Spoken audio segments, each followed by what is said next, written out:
Late in 1963, the Pershing ballistic missile was proved operational. This was no minor happening.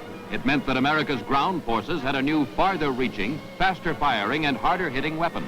Nuclear firepower with greater mobility and reliability. It took a lot of doing. But 1964 is the year in which Pershing joins the ranks.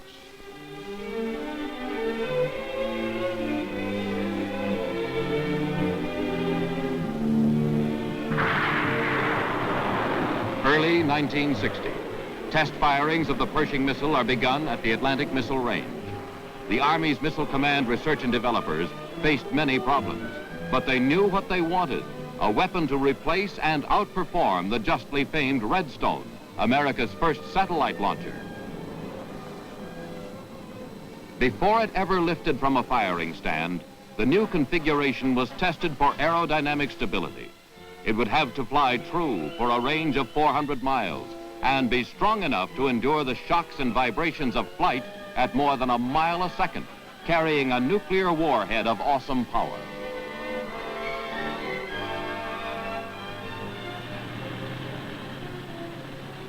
Every component of the system had to be able to move fast anywhere, on the ground or by airlift, so it had to be light as well as rugged. The Pershing had to be able to function in virtually any extreme of climate. The steaming heat of the hot chamber, the frost of the cold chamber. These were research tools which helped to ensure that the system would have that ability. But test chambers can only lay groundwork. Soon the system was called on to function in the circuit bedeviling heat and humidity of the tropics.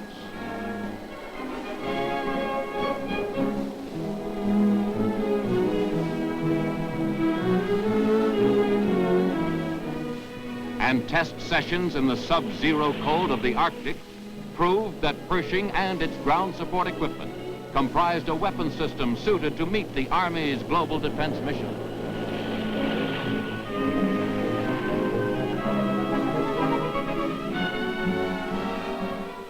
The defense of freedom anywhere on Earth demands a system that can be delivered anywhere on short notice. So Pershing's dimensions had to be tailored for air transport, both rotary and fixed wing.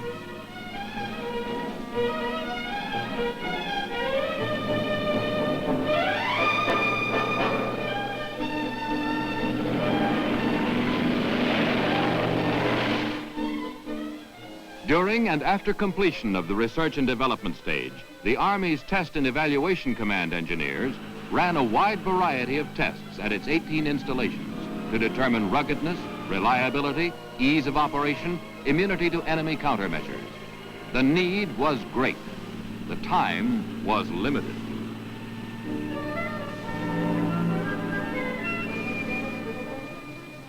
The need for a successor to the Redstone was obvious. The Redstone was too bulky for ready transport. It took time to ready it for firing, as it had to be filled first with touchy liquid fuels and oxidizers. The solid fuel motor of Pershing would be more reliable and ready to go at any time. Less than half as long as the Redstone, the Pershing would have twice the range.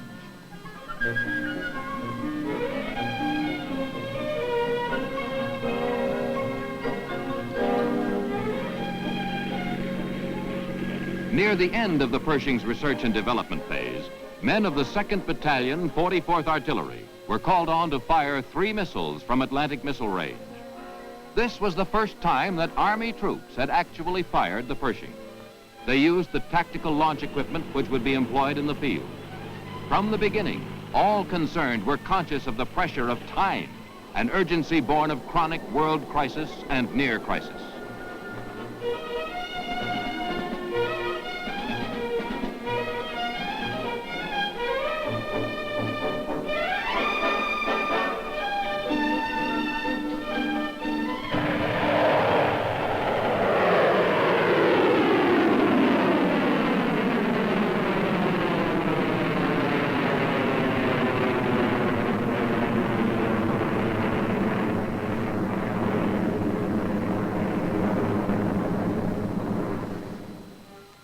In May 1963, the U.S. Army Test and Evaluation Command prepared final test plans for the conduct of joint or integrated engineering service tests of the Pershing missile system.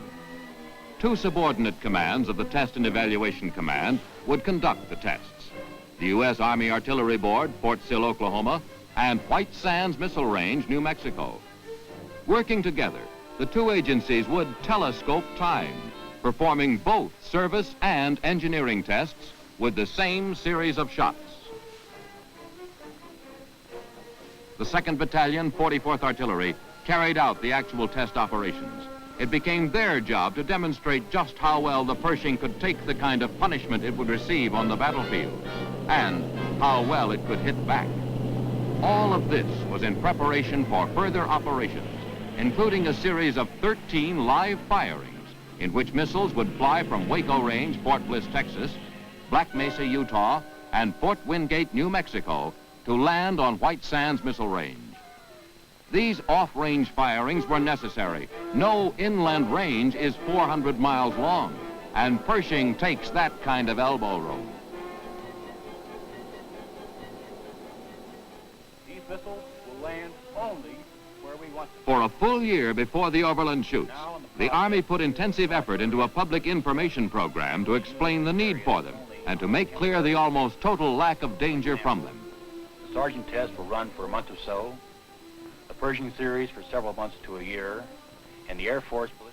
At the Capitol building in Salt Lake City, Army officials explained the proposed program to Governor George D. Clyde of Utah.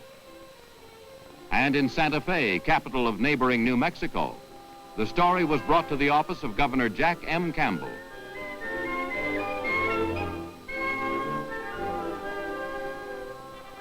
Both governors endorsed the off-range firing program, quickly recognizing the need for more space to test long-range missiles.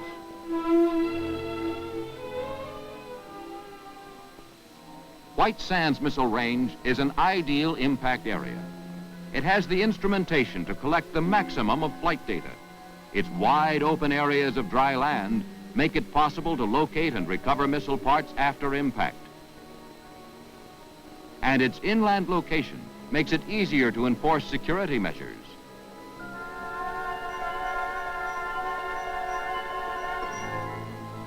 A major phase of the Army's information campaign was to make clear to the public just why overland firings are safe. First, no one is allowed inside a safety zone around the firing site. The missile's booster stage falls within this area. Second, if radar and other tracking gear indicate the missile is straying from its predetermined course, a signal is sent out which destroys the missile in flight before it can get out of the safety zone. Third, once it's properly launched, a ballistic missile, like a bullet, follows a set trajectory in accordance with the laws of physics. Unlike an aircraft, it cannot fall to the ground while in ballistic flight. Fourth, all test missiles carry dummy warheads. August of 1963 found the Army missilemen convoying the Pershing from Fort Sill to a Fort Bliss firing site. Everything was set for the first overland test of the missile system. The 600-mile trip, or road march, took 2 days and was in itself a practical test of how the system stood up under the jolting of extended travel. Along the way, the Pershing system's own radio set was used for communications with Fort Sill and within the convoy of 185 vehicles, which stretched 50 miles from front to rear. The initial research was over. At the end of this 600-mile trek lay the beginning of the firing series, which would prove that the Pershing was ready to take its vital place in America's arsenal of ground-to-ground missiles.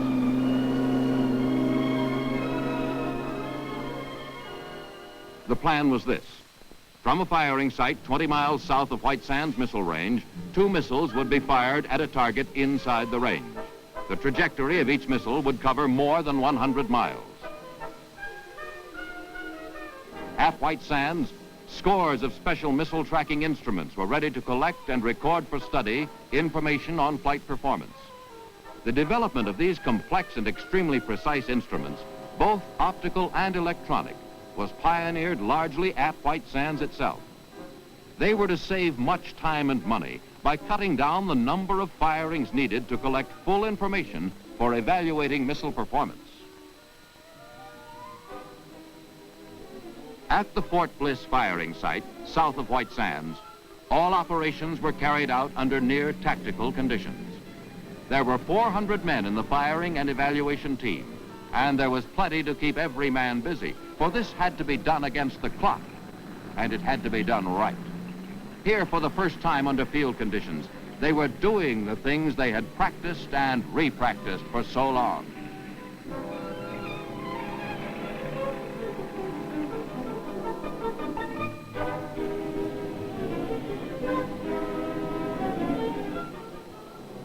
Now the practice was paying off. By dawn of 20 August, they were ready to fire the first missile of the test series.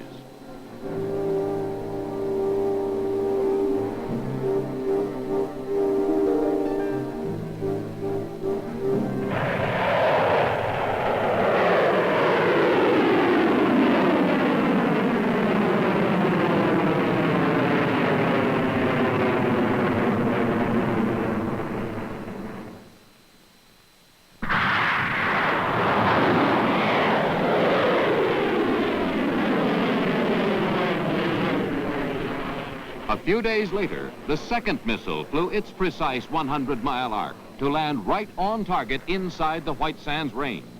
The test series was off to a good start. And with these shorter first flights, the stage was set for the long-range shoots.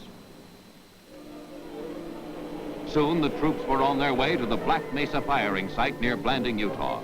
More than 600 miles, 2.5 days, with the nights spent in the open. It was a far cry from the wagon trains that blazed the trails through this country, but the country itself is little changed.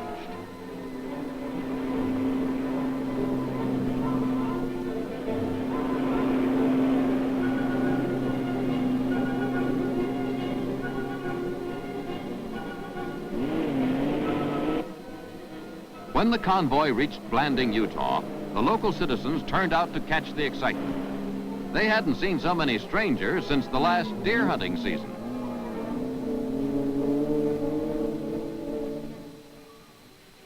Here again, it was a sagebrush headquarters. Conditions for both men and equipment were kept as nearly tactical as possible.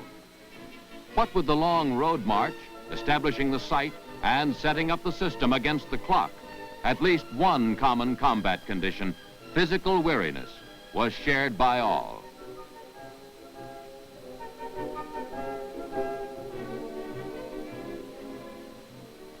The 5 missiles of this series were to impact at various points on the White Sands Range, some 300 to 400 miles to the southeast of Black Mesa, 3 to 4 times the range of the first 2 shots. The few people living within the safety zone were notified well in advance, and Army personnel was assigned to make their brief evacuation as comfortable and convenient as possible. A concentrated effort was made to brief citizens on the Pershing operations. Business and civic groups learned details of the necessity and safety of the firings, and once informed, came through with both interest and wholehearted support.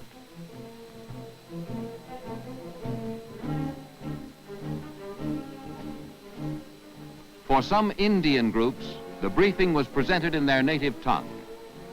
There is a new Indian word, Pershing.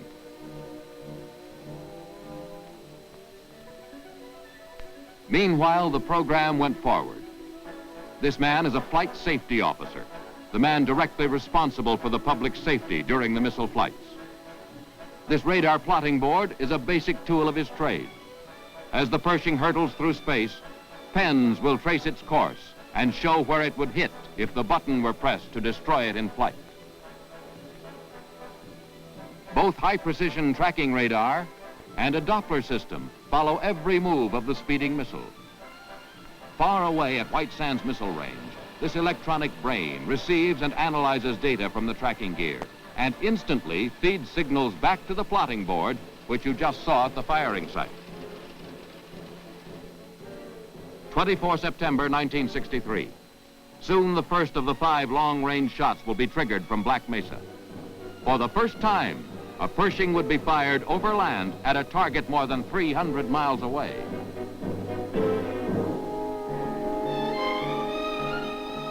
At roads and highways entering the safety zone, traffic is stopped briefly during the time of firing. Motorists are given specially prepared information booklets explaining why they're being stopped and the purpose and importance of this series of Pershing tests.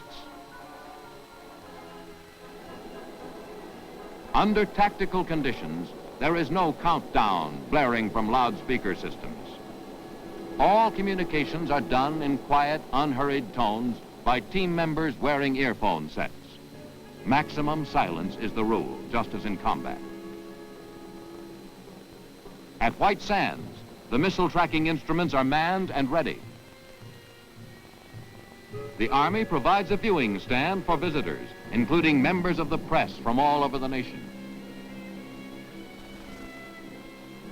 Those few living within the safety zone temporarily leave their homes to areas outside the zone until the shoot is over.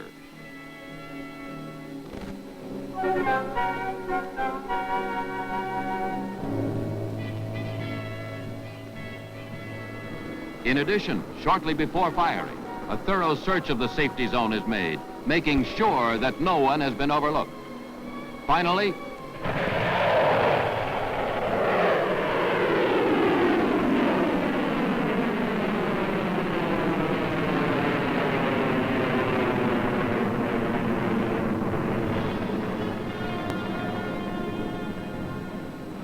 the sleek missile is right in the groove.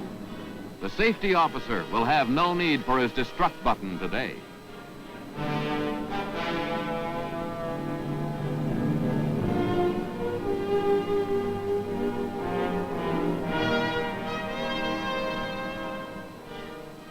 Between firings, the missiles and components are given further workouts over rough terrain. This series of firings is intended to be a real shakedown for the Pershing under field conditions, and the desert cooperates with flash floods, daytime heat, cold nights, and constant, ever-present dust.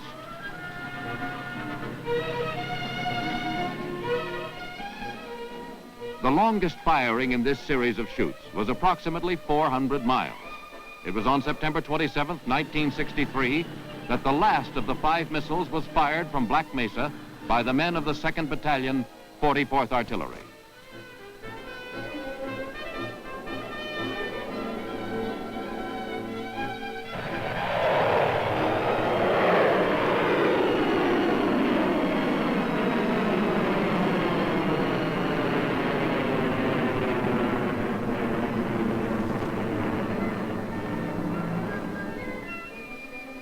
Soon the Pershing convoy was on the road again, this time headed for Fort Wingate near Gallup, New Mexico, and the final set of firings in this series, which would mark the Pershing's graduation to full operational status.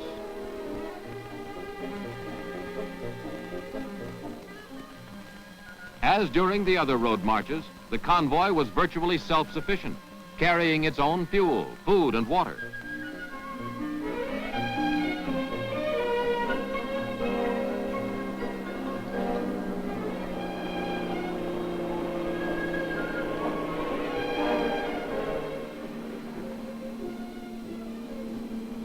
Fort Wingate has been an Army post for more than a century, and in that time has seen much of America's history in the making. By pure coincidence, this final firing site of the series was once the duty station of a promising young 2nd lieutenant named John J. Pershing. As at Black Mesa, the local populace was given full information on Pershing test plans and kept up to date as the program moved along. And as always, the public, once it was informed, gave not only acceptance, but active support, pleased to be so fully included in the plans and taking pride in the important step forward in national defense that was being taken in their community. In this final series, 6 missiles were scheduled to be fired from Fort Wingate overland into White Sands Missile Range. Relatively short shots, just under 200 miles, as the Pershing flies. Again, before the firings themselves began, the missiles and their ground support equipment were given the rough country treatment. This terrain provided some mud.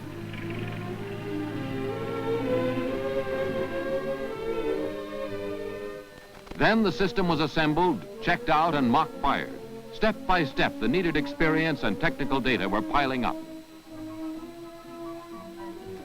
Rapid methods of camouflage came in for investigation at Fort Wingate, too. During these exercises, day and night, aerial photographs were being taken to analyze the effectiveness of camouflage techniques. No opportunity to learn was being overlooked.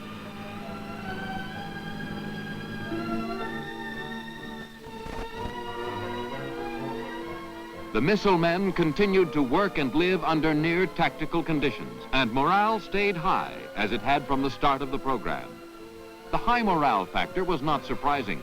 These men were instrumental in making a major advance in their country's ground firepower. It would have been surprising if that knowledge was not a source of satisfaction.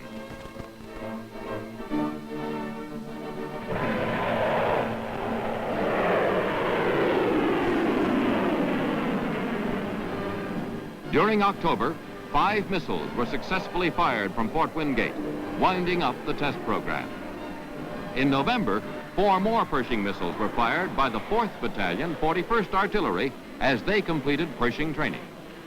These successful firings marked these troops as full-fledged missile men, ready to deliver the Army's longest artillery punch, should it ever be needed. More such graduation rounds will be fired in the future as units finish their training. On 20 November 1963, a graduation round is in position for firing.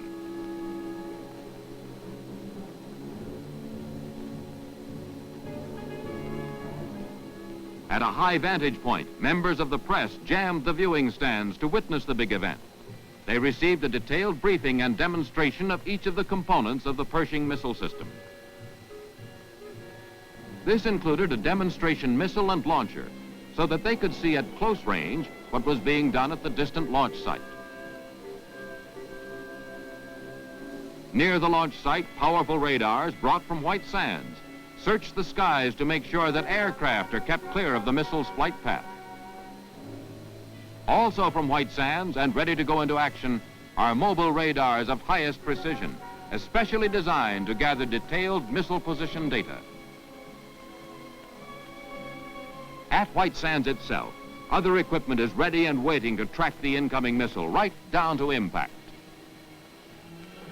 High-powered optical systems are set.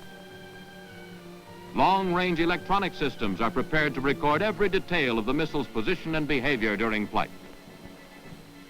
Computing facilities stand by to process the flood of information.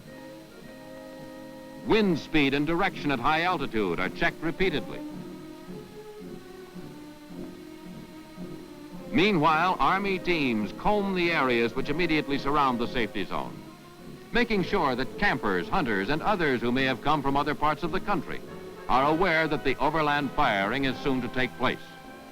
They are told where the safety zone lies and that there is no danger. But for absolute safety, no one should enter the safety zone until the firing is over.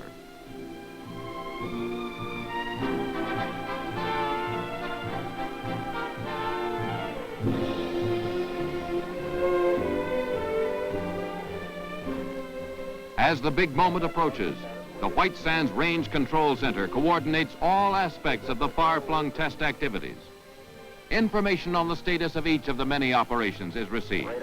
Radar, flight surveillance, optics, electronic tracking systems, recovery crews, roadblocks, special instrumentation. Finally, all the gears mesh, and the range goes green. The Pershing battery at Fort Wingate gets the word, fire when ready.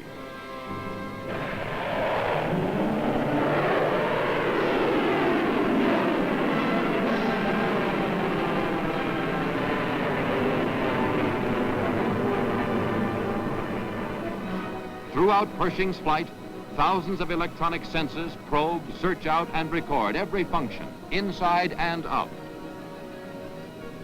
As the Pershing flies, hundreds of eyes turn upward to follow it. Thanks to the Army's painstaking information efforts, their interest is more than curiosity alone. With an understanding of what Pershing is, how important it is, what its success means to the strength of the nation's defenses, this has become more than a remote Army activity. It involves them, personally, as Americans. They may feel that, in a sense, this is their shot, too. And they're right. It is.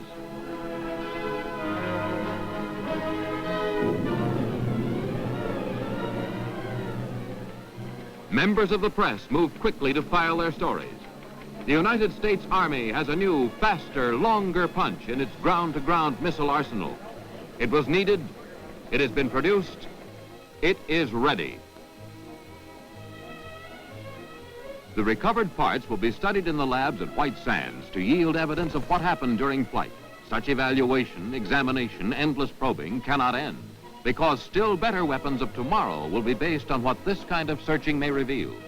The test series is complete, but there is still work to be done.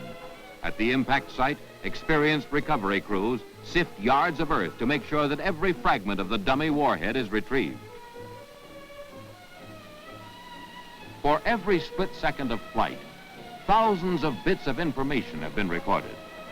At White Sands, this raw information is organized by lightning-fast electronic brains into usable form.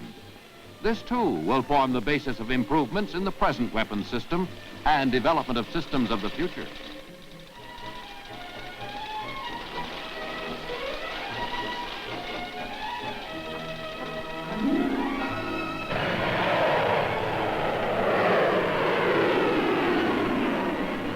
America has a new weapon. The test series was a success. But beyond this, two important facts emerged from this test program. First, that time, priceless in the constant battle for improved firepower, can be telescoped when both field testing and full-scale engineering evaluation can be carried on at once. Second, the information efforts made by the Army in undertaking these first overland missile flights of such long range reaffirmed that in peacetime as well as crisis, the American people will give not only their acceptance, but their active support to whatever is necessary to the national defense. All of this went into the making of the Pershing success story. And Americans, in uniform or out, can justly feel a sense of pride and accomplishment as Pershing joins the ranks.